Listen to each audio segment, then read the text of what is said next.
बात है 23 जनवरी 1996 की, दिल्ली का वसंत कुंज इलाका। और एक खबर आती है कि 25 साल की एक लॉ स्टूडेंट प्रियदर्शिनी मट्टू अपने चाचा के घर में मृत पाई गई हैं। गला घोटा हुआ, सिर पर चोटें। ये सिर्फ एक क्राइम रिपोर्ट नहीं थी, ये एक ऐसी कहानी की शुरुआत थी जिसने हमारे पूरे सिस्टम को हिला कर रख दिया था। बिल्कुल, ये कोई आम अपराध नहीं था। हाँ, तो आज हम इसी प्रियदर्शिनी मट्टू हत्याकांड पर गहराई से बात करने वाले हैं। ये भारत के शायद सबसे ज्यादा चर्चित और विवादास्पद मामलों में से एक रहा है। इसने हमारी न्याय प्रणाली पर, पुलिस के काम करने के तरीकों पर और सबसे ज्यादा जो प्रभावशाली लोग होते हैं उनके असर पर बहुत गंभीर सवाल खड़े किए। हमारे पास इस केस से जुड़े काफी दस्तावेज हैं, रिपोर्ट्स हैं, और आज हम कोशिश करेंगे कि इन सब के जरिए इस पूरी उलझी हुई कहानी के जो अहम पहलू हैं, जो कानूनी दांवपेच थे और समाज पर इसका क्या असर पड़ा, उसे परत दर परत खोलकर समझें। हाँ, और ये समझना जरूरी है कि ये सिर्फ एक भयानक अपराध की कहानी नहीं है। इसमें इतने सारे पेंच हैं। देखो, आरोपी कौन? एक सीनियर पुलिस अफसर का बेटा। फिर जांच लोकल पुलिस से हटकर सीधा सीबीआई को दी गई। हाँ, तुरंत ही। हाँ, लेकिन फिर भी जांच पर इतने सवाल उठे। निचली अदालत ने बरी कर दिया, फिर हाई कोर्ट ने सजाए मौत दे दी। बिल्कुल उल्टा फैसला। एकदम उल्टा। और फिर सुप्रीम कोर्ट ने सजा को उम्र कैद में बदल दिया। और अब इतने सालों बाद भी उसकी समय से पहले रिहाई पर बहस चल रही है। मतलब ये जो पूरा सफर है, सिर्फ सजा तक पहुंचने में ही लगभग 14 साल लग गए। ये अपने आप में न्याय की रफ्तार पर एक कड़वी सच्चाई है। सही कहा। तो चलिए बिल्कुल शुरू से शुरू करते हैं। क्या हुआ था उस दिन, और उससे पहले क्या कुछ ऐसा हुआ जो इस घटना की तरफ ले गया? प्रियदर्शिनी दिल्ली यूनिवर्सिटी से लॉ कर रही थी, 3rd ईयर में थी जी। और आरोपी संतोष कुमार सिंह, वो भी उसी यूनिवर्सिटी में था, सीनियर था। और उसके पिता जेपी सिंह दिल्ली पुलिस में उस वक्त आईजी थे। जी, इंस्पेक्टर जनरल, बाद में जॉइंट कमिश्नर भी बने। और बात ये थी कि संतोष महीनों से प्रियदर्शिनी का पीछा कर रहा था, उन्हें परेशान कर रहा था। अच्छा, ये बात पहले से पता थी? हाँ, ये सिर्फ एक तरफा मामला नहीं था। बात 1995 की है। प्रियदर्शिनी और उनके परिवार ने इस उत्पीड़न के खिलाफ दिल्ली पुलिस में कई बार, मतलब कम से कम 5 बार बकायदा शिकायत दर्ज कराई थी। 5 बार पुलिस में? जी हाँ, और मामला इतना बढ़ गया था कि संतोष ने बदला लेने के लिए प्रियदर्शिनी के खिलाफ यूनिवर्सिटी में एक झूठी शिकायत तक कर दी थी। झूठी शिकायत? किस बारे में? कि वो एक साथ 2 कोर्स कर रही हैं, जो कि झूठ था और जांच में खारिज भी हो गया है। मतलब ये दिखाता है कि वो किस हद तक जा रहा था। तो उत्पीड़न की शिकायतें थीं, पुलिस को पता था, और फिर भी। और देखिए, हालात इतने गंभीर हो गए थे कि प्रियदर्शिनी को नवंबर 1995 में दिल्ली पुलिस से एक पर्सनल सिक्योरिटी ऑफिसर, मतलब एक पीएसओ, एक गार्ड भी मिला था। अच्छा, पुलिस प्रोटेक्शन मिली थी? हाँ, मिली थी। लेकिन सबसे बड़ी विडंबना ये है कि 23 जनवरी 1996 को, जिस दिन उनकी हत्या हुई, वो पीएसओ उनके साथ नहीं था। कहा गया कि वो छुट्टी पर था या कोई और कारण था। ये सवाल हमेशा रहा कि उस सुरक्षा में क्या चूक हुई थी। और फिर 23 जनवरी 1996 की सुबह क्या हुआ था असल में? उस सुबह संतोष कुमार सिंह प्रियदर्शिनी के चाचा के वसंत कुंज वाले फ्लैट पर पहुंचा, जहां वो रहती थी। उस वक्त घर पर प्रियदर्शिनी अकेली थी वो। हाँ, और आरोपों के मुताबिक उसने पहले उनके साथ बलात्कार किया और फिर बहुत ही बर्बरता से बिजली के तार से उनका गला घोंटा। और उसके बाद भी रुका नहीं। पास में एक मोटरसाइकिल का हेलमेट पड़ा था, उससे उनके सिर और चेहरे पर करीब 14 बार मारा। 14 बार? हेलमेट से? हे भगवान जी। इतनी बुरी तरह की उनकी मौत हो गई। शव बाद में बिस्तर के नीचे मिला था। ये सिर्फ हत्या नहीं थी, ये एक तरह का बहुत ज्यादा गुस्सा, एक वहशीपन था। क्या कोई चश्मदीद था? किसी ने कुछ देखा हो, सुना हो? सीधे तौर पे हत्या करते हुए किसी ने नहीं देखा, लेकिन पड़ोसियों ने सुबह चीखें सुनी थी। हालांकि पुलिस को बताने में थोड़ी देर हो गई। एक पड़ोसी ने संतोष सिंह को सुबह फ्लैट से निकलते हुए देखा था। अच्छा? हाँ, और कुछ रिपोर्ट्स में ये भी आया कि उसे हत्या के कुछ देर बाद भी वही आसपास मंडराते हुए देखा गया था। ये जो चीजें थीं, ये परिस्थितिजन्य साक्ष्य, ये बाद में बहुत अहम साबित हुए। प्रियदर्शिनी के बारे में थोड़ा और जानना चाहेंगे? एक लॉ स्टूडेंट जिनका जीवन इतनी बेरहमी से छीन लिया गया। प्रियदर्शिनी वो मूल रूप से कश्मीरी पंडित परिवार से थीं, श्रीनगर में जन्म हुआ था, लेकिन 90 के दशक में जब कश्मीर में हालात बिगड़े तो उनका परिवार जम्मू आ गया था। विस्थापित होकर? हाँ, विस्थापित होकर उन्होंने जम्मू से कॉमर्स में ग्रेजुएशन की थी और फिर दिल्ली आई लॉ करने, डीयू के कैंपस लॉ सेंटर से। पढ़ने में बहुत तेज थीं, अपनी बात रखने वाली थीं और वकील बनने का सपना था उनका। दिल्ली में अपने चाचा के घर रह के पढ़ रही थीं और जाहिर है संतोष सिंह की हरकतों से वो बहुत परेशान और डरी हुई थीं। और दूसरी तरफ ये आरोपी संतोष कुमार सिंह, उसके बारे में क्या पता है? एक पुलिस अफसर का बेटा? हाँ, संतोष सिंह उस वक्त कोई 24 साल का था। वो भी लॉ स्टूडेंट था, LLM कर रहा था शायद। और जैसा हमने कहा, पिता JP सिंह दिल्ली पुलिस में बहुत ऊंचे पद पर थे। कहा यही जाता है कि प्रियदर्शनी ने जब उसके एडवांसेस को ठुकरा दिया तो वो बौखला गया, शायद इसे अपनी ईगो पर ले लिया। कुछ शुरुआती रिपोर्ट्स में ये भी दावा था कि हत्या के समय वो शायद नशे में था, पर यह बात कानूनी तौर पर साबित नहीं हो पाई। लेकिन उसका ये जो प्रभावशाली बैकग्राउंड था वो इस केस में हर कदम पर एक बड़ा फैक्टर बना रहा। और शायद इसीलिए केस दर्ज होने के फौरन बाद 25 जनवरी को ही मामला CBI को दे दिया गया। ये थोड़ा असामान्य लगता है। बिल्कुल असामान्य। आमतौर पर पहले लोकल पुलिस जांच करती है। ये फैसला इसीलिए लिया गया ताकि जांच पर कोई उंगली ना उठा सके, क्योंकि आरोपी का पिता खुद दिल्ली पुलिस में इतने बड़े ओहदे पर था, तो जाहिर है शक होता कि लोकल पुलिस पर दबाव आ सकता है। हाँ, या जांच प्रभावित हो सकती है। बिल्कुल। तो निष्पक्षता दिखाने के लिए केस CBI को गया। पर देखिए, विडंबना ये कि CBI की जांच पर भी बाद में बहुत गंभीर सवाल उठे। CBI जैसी टॉप एजेंसी, उनके सामने क्या चुनौतियां आई या क्या गड़बड़ी हुई? देखिए, चुनौतियां तो थीं और कुछ गड़बड़ियां भी सामने आईं। पहली बात, CBI को चार्जशीट फाइल करने में ही करीब 3 साल लग गए। 3 साल सिर्फ चार्जशीट में? हाँ, जो कि बहुत लंबा वक्त है। इस देरी से ही शक पैदा होने लगे। लेकिन सबसे बड़ा झटका लगा फोरेंसिक सबूतों के मामले में। फोरेंसिक सबूत जैसे DNA, वो तो आजकल बहुत पक्के माने जाते हैं। हाँ, DNA सैंपल लिए गए थे, लेकिन ट्रायल कोर्ट में वो टिक नहीं पाए। कहा गया कि चेन ऑफ कस्टडी में गड़बड़ी थी। चेन ऑफ कस्टडी मतलब सबूत को घटनास्थल से लेकर लैब तक पहुंचाने, उसे संभालने, उसकी जांच करने की जो पूरी प्रक्रिया होती है, उसमें कहीं ना कहीं लापरवाही हुई या रिकॉर्ड ठीक से नहीं रखा गया।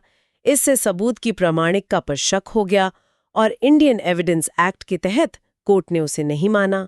सोचिए, आज DNA कितना जरूरी है, पर उस वक्त ये तकनीकी और प्रक्रिया की कमी की वजह से बेकार हो गया। और सबूतों से छेड़छाड़ के भी आरोप थे। जी हाँ, ऐसे आरोप भी लगे थे। फिर एक और अहम गवाह था, प्रियदर्शनी के घर का नौकर वीरेंद्र प्रसाद।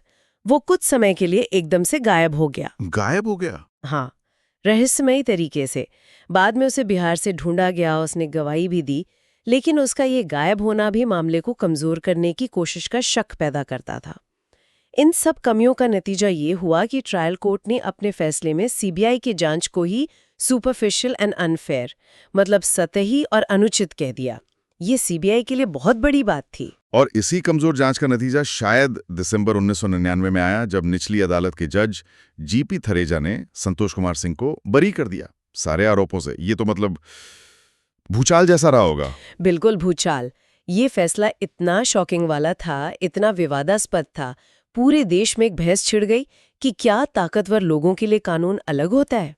कोर्ट ने आधार यही बताया, सबूतों की कमी, DNA टिक नहीं पाया और जो परिस्थिति जन्य साक्ष्य थे उनकी कड़ियां ठीक से जुड़ नहीं पाई। एक बात और कही जाती है, हालांकि ये रिकॉर्ड पर नहीं है, कि शायद जज ने निजी तौर पर माना भी था कि उन्हें लगता है संतोष दोषी है, लेकिन कानूनी तौर पर जो सबूत पेश हुए उनके आधार पर उन्हें संदेह का लाभ देना पड़ा। मतलब कानून के हाथ सबूतों से बंधे थे। हाँ, ये दिखाता है कि न्याय सिर्फ सच जानने पर नहीं, सच को साबित करने पर टिका है। और अगर जांच एजेंसी अपना काम ढंग से ना करे तो सच सामने होते हुए भी न्याय करना मुश्किल हो जाता है। इस फैसले ने तो प्रियदर्शनी के परिवार की उम्मीदें तोड़ दी होंगी, लेकिन कहानी यहां रुकी नहीं। CBI ने अपील की। हाँ, CBI ने फरवरी 2000 में दिल्ली हाई कोर्ट में अपील की और यहां से मामला पलटना शुरू हुआ। हाई कोर्ट के जस्टिस RS सोढ़ी और PK भसीन की बेंच ने इस केस को बहुत गंभीरता से लिया। उन्होंने इसकी फास्ट ट्रैक सुनवाई की। फास्ट ट्रैक मतलब जल्दी जल्दी। हाँ, अगस्त 2006 से रोजाना सुनवाई शुरू हुई, दिन प्रतिदिन। और सिर्फ 42 दिन की सुनवाई के बाद 17 अक्टूबर 2006 को हाईकोर्ट ने निचली अदालत के फैसले को पूरी तरह से खारिज कर दिया, पलट दिया। पूरी तरह पलट दिया, यानी संतोष सिंह को दोषी माना। हाँ, बिल्कुल। संतोष सिंह को बलात्कार और हत्या दोनों जुर्मों का दोषी ठहराया गया। हाईकोर्ट ने कहा कि भले ही डीएनए सबूत तकनीकी वजह से नहीं माने गए, लेकिन जो बाकी परिस्थितिजन्य साक्ष्य हैं, जैसे संतोष का उस वक्त फ्लैट पर होना, उसके शरीर पर खरोच के निशान, पड़ोसियों की गवाही, उसकी बाइक का वहां मिलना, खून के धब्बे, ये सब मिलकर एक ऐसी अटूट कड़ी बनाते हैं जो सीधे संतोष की तरफ ही इशारा करती है। और फिर सजा, हाईकोर्ट ने क्या सजा दी? 30 अक्टूबर 2006 को हाईकोर्ट ने सजा सुनाई और उन्होंने इसे रेयरेस्ट ऑफ रेयर केस माना। रेयरेस्ट ऑफ रेयर मतलब? विरलों में विरलतम, मतलब ऐसा जघन्य अपराध जिसके लिए फांसी की सजा ही उचित हो। कोर्ट ने कहा कि जिस क्रूरता से ये अपराध हुआ और जिस तरह एक बेकसूर लड़की को लगातार तंग करने के बाद मारा गया, ये समाज की आत्मा को झकझोर देता है। इसलिए संतोष सिंह को फांसी की सजा दी गई। फांसी की सजा? जी। हाईकोर्ट ने निचली अदालत के फैसले को परवर्स यानी विकृत भी कहा और सीबीआई की शुरुआती जांच की फिर से कड़ी आलोचना की। ये फैसला एक तरह से लोगों के गुस्से और इंसाफ की मांग का नतीजा भी माना गया। ये तो बहुत बड़ा फैसला था, लेकिन नियम के मुताबिक मामला सुप्रीम कोर्ट जरूर गया होगा। हाँ, बिल्कुल। संतोष सिंह ने हाईकोर्ट के फैसले के खिलाफ सुप्रीम कोर्ट में अपील की। सुप्रीम कोर्ट में जस्टिस एच.एस. बेदी और जस्टिस सी.के. प्रसाद की बेंच ने सुनवाई की और 6 अक्टूबर 2010 को सुप्रीम कोर्ट ने अपना फैसला दिया। कोर्ट ने संतोष सिंह की दोष सिद्धि को बरकरार रखा, मतलब ये माना कि हाँ, उसी ने बलात्कार और हत्या की है, इसमें कोई शक नहीं। दोष सिद्धि बरकरार रखी, लेकिन सजा का क्या हुआ? क्या फांसी की सजा भी बरकरार रही? नहीं, यहीं पर एक और बड़ा मोड़ आया। सुप्रीम कोर्ट ने दोष सिद्धि तो बरकरार रखी, लेकिन फांसी की सजा को उम्र कैद में बदल दिया। उम्र कैद? फांसी से उम्र कैद क्यों? कोर्ट का मानना था कि हाँ, अपराध बहुत क्रूर था, लेकिन ये रेयरेस्ट ऑफ रेयर की उस परिभाषा में पूरी तरह फिट नहीं बैठता जिसके लिए कुछ खास मानक होते हैं। कोर्ट ने शायद संतोष की उम्र, उसके पारिवारिक हालात और शायद सुधार की गुंजाइश जैसे पहलुओं पर भी गौर किया होगा। इस फैसले से प्रियदर्शनी के परिवार को बहुत धक्का लगा, बहुत निराशा हुई। जाहिर है। उन्हें लगा कि न्याय अधूरा रह गया। उन्होंने सीबीआई पर भी सवाल उठाए कि शायद सुप्रीम कोर्ट में केस को उतने जोरदार तरीके से पेश नहीं किया गया। तो आखिरी फैसला उम्र कैद का हुआ। हाँ। और संतोष सिंह तब से जेल में है, बीच में पैरोल पर बाहर आने की खबरें भी थीं। हाँ, वो 2010 से लगातार जेल में है, उम्र कैद काट रहा है और कानून के मुताबिक उसे बीच बीच में पैरोल मिली भी है, जिस पर कई बार थोड़ा विवाद भी हुआ। पिछले कुछ सालों में उसने कई बार समय से पहले रिहाई के लिए दिल्ली सरकार के सेंटेंस रिव्यू बोर्ड मतलब एसआरबी में अर्जी दी। एसआरबी ये क्या है? ये सजा समीक्षा बोर्ड होता है। ये देखता है कि क्या किसी कैदी ने अपनी सजा का एक बड़ा हिस्सा काट लिया है, उसका व्यवहार कैसा रहा है और क्या उसे समाज में वापस भेजने लायक है। कुछ तय नियम होते हैं इसके। अच्छा, तो एसआरबी ने क्या कहा उसकी अर्जियों पर? 2021 से 2023 के बीच एसआरबी ने कम से कम 4 बार संतोष सिंह की रिहाई की अर्जी को खारिज कर दिया। 4 बार खारिज किया? हाँ। बोर्ड का मानना था कि अपराध इतना गंभीर था, समाज पर उसका इतना बुरा असर पड़ा था और शायद पीड़ित परिवार की आपत्तियों को देखते हुए उसे समय से पहले छोड़ना ठीक नहीं होगा, जनहित में नहीं होगा। लेकिन अभी हाल में जुलाई 2024 में दिल्ली हाई कोर्ट का एक और फैसला आया इस पर, जिसने इसे फिर से सुर्खियों में ला दिया। बिल्कुल। 1 जुलाई 2024 को दिल्ली हाई कोर्ट के जस्टिस संजीव नरुला ने एसआरबी के उन पुराने फैसलों को रद्द कर दिया जिनमें संतोष की रिहाई की अर्जी खारिज हुई थी। रद्द कर दिया तो क्या वो रिहा हो जाएगा? नहीं, ऐसा नहीं है। हाईकोर्ट ने खुद रिहाई का आदेश नहीं दिया है। उन्होंने एसआरबी को निर्देश दिया है कि संतोष की अर्जी पर नए सिरे से फिर से विचार किया जाए। कोर्ट ने कहा है कि एसआरबी को कुछ बातों का ध्यान रखना होगा, जैसे संतोष ने जेल में कितना लंबा वक्त बिताया है, करीब 28 साल अगर माफी वगैरह जोड़ लें, जेल में उसका कथित अच्छा बर्ताव, सुधार के संकेत जैसे कि उसने 4 साल ओपन जेल में भी बिताए हैं, उसकी उम्र, इन सब बातों पर गौर करके दोबारा फैसला लो। अच्छा, तो मामला वापस एसआरबी के पास गया है? हाँ, मामला अभी दिल्ली सरकार और एसएबी के पास है। वो फिर से विचार करेंगे। तो संतोष अभी जेल में ही है, लेकिन हाँ, इस फैसले से उसकी समय से पहले रिहाई की उम्मीदें फिर से जिंदा हो गई हैं और कानूनी लड़ाई का एक और चैप्टर खुल गया है। ये फिर से वही मुश्किल सवाल सामने लाता है, सजा का असली मकसद क्या है? सिर्फ सजा देना या सुधार का मौका भी? और ऐसे गंभीर मामलों में ये संतुलन कैसे बने? इस पूरे केस ने समाज पर क्या असर डाला? इसकी तुलना अक्सर जेसिका लाल केस से भी होती है। हाँ, होती है। दोनों मामलों में कई चीजें कॉमन थी और उन्होंने मिलकर कुछ बड़े मुद्दों को नेशनल डिबेट में ला दिया। पहला, जैसा हमने कहा, पावरफुल लोगों का न्याय प्रक्रिया पर असर डालने की कोशिश। दूसरा, मीडिया का रोल। कुछ ने ट्रायल बाय मीडिया कहा, पर इन मामलों में मीडिया ने दबाव भी बनाया, जांच और अदालतों पर। हाँ, पब्लिक ओपिनियन बनाने में। बिल्कुल। तीसरा, गवाहों की सुरक्षा का सवाल, जो बहुत अहम है। और चौथा, हमारी न्याय व्यवस्था की धीमी रफ्तार। इन दोनों केसों ने खासकर मिडिल क्लास को झकझोरा। उन्हें लगा कि इंसाफ के लिए लड़ना कितना मुश्किल है और इसके लिए पब्लिक प्रेशर कितना जरूरी हो सकता है। क्या इन केसों के बाद कोई ठोस कानूनी बदलाव भी हुए? देखिए, सीधे तौर पर प्रियदर्शनी मट्टू केस के नाम पर शायद कोई एक कानून न बदला हो, लेकिन इसने महिलाओं के खिलाफ अपराधों, खासकर स्टॉकिंग यानी पीछा करना, हरासमेंट, इनको लेकर समाज में संवेदनशीलता जरूर बढ़ाई।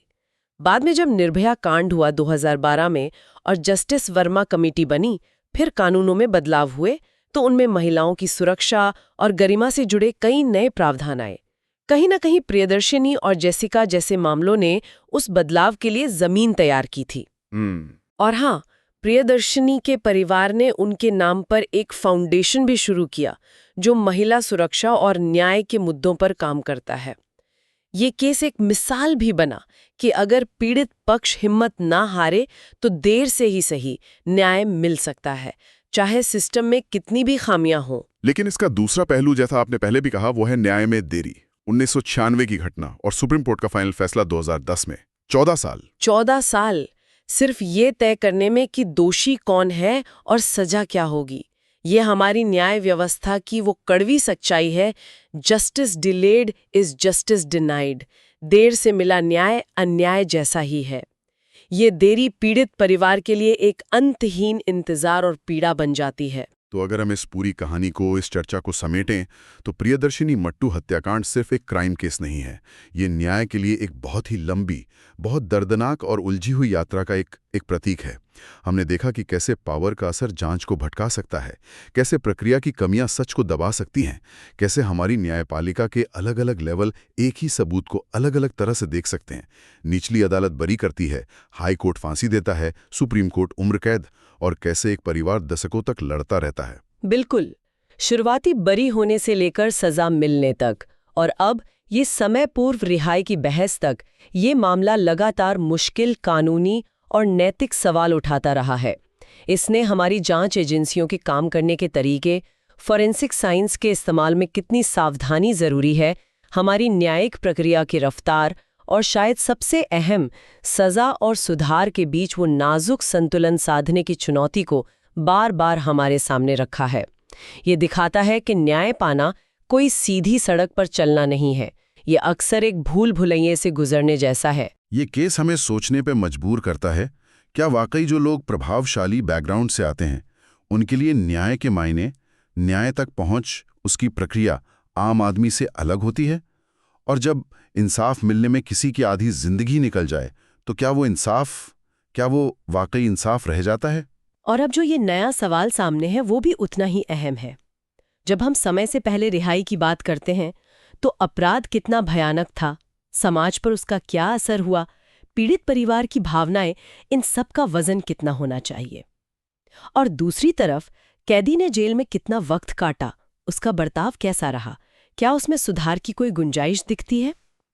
ये एक बहुत ही मुश्किल संतुलन है, जिसका कोई सीधा साधा जवाब नहीं है। ये एक ऐसा सवाल है जिस पर हमारे समाज को, हमारी न्याय व्यवस्था को लगातार सोचने की जरूरत है, हर केस के अपने संदर्भ में।